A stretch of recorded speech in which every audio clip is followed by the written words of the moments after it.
Today we begin a 5-part series on building a successful marriage.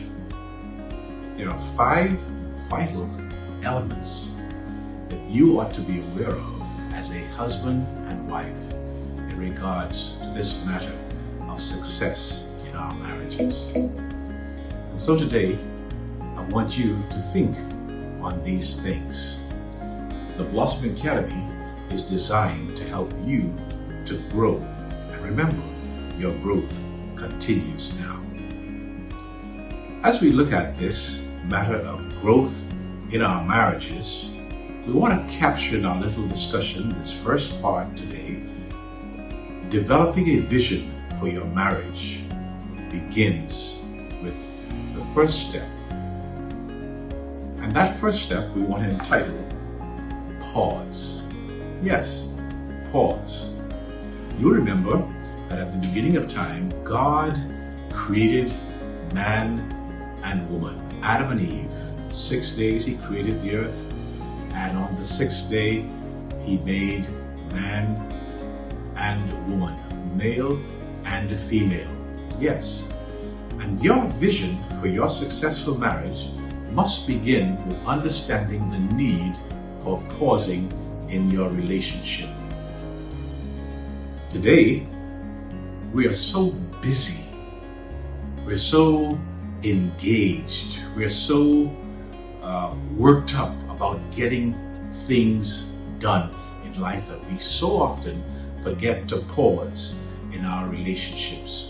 And leaving this vital element of relationships out can cause the entire relationship to pause, not only for a moment, but for always. And that's not what we want. So, where does this concept of pause come from? It is an interesting gift that God gave to Adam and Eve. Right after they had been united as husband and wife in the Garden of Eden, they weren't even tired.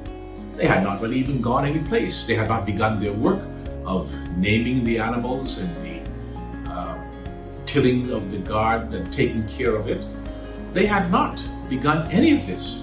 Yet God brought a pause into their lives. That pause was the gift of the Sabbath. Yes, a time when marriages every week, along with worshiping God, can also pause to renew their covenants with each other.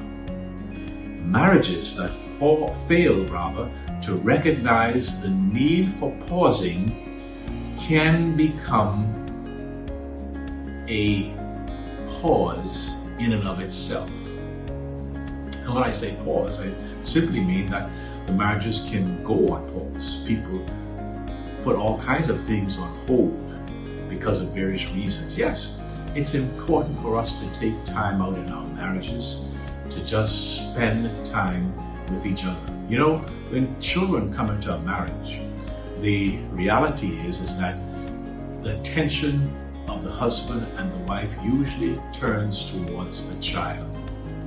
And this goes on for the rest of the next 20 to 25 years until that child is grown up and hopefully is able to move out on their own and establish their own homes. And then what happens? The husband and wife, the mommy and daddy, has been focused so much on the child and the children, they have forgotten to take time out to nurture their own relationships. And that is why we find after children are gone, we hear people talking about emptiness, and they don't know what to do with each other. They don't have a relationship. They haven't been talking about the things that are vital to them. They haven't been spending time building and nurturing their own relationships or their own relationship as husband and wife, and therefore they come empty. But every now and then in your relationship as husband and wife, you need to take some time away from the meandering crowd and just spend some time with each other, nurturing and communicating and loving one another. Yes, that's what God did with Adam and Eve even before they got into all the busyness of life. They had that first Sabbath where they could just spend time with each other and spend time with God. So, as you go throughout this week and the rest of your life, you must remember that it's important to pause. Not just for the sake of pausing, but pausing to build a type of life and relationship with your partner, your spouse, that will enhance it.